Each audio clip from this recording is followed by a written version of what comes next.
خوانندگان مؤسسه تحصیلات میانه عمومی رقم 11 در دهه توگرک دهات توگرک ناحیه واسه روز 1 سپتامبر به بنای نوی تعلیمی داخل شدند. در بنای نوی تعلیمی که از 2 آشیانه عبارت میباشد، در صنفخانه‌های کشاد و برهوا برای به تحصیل فرا گرفته شدن خوانندگان همه شرایط‌های مساعد فراهم آورده شدند.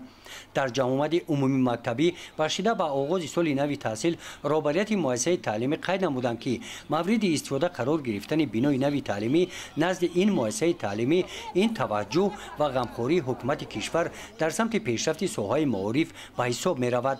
تاکید کرده شد که جواباً به غمخوری حکومت مملکت باید خوانندگان با مسئولیت بلند به مکتب فرا گرفته شده با بهای خوب و اعلی تحصیل نمایند. در ناحیه واسه در این روز به همین بنا مانند نزد 10 مؤسسه تعلیمی بناهای نوی تعلیمی مورد استفاده قرار داده شدند.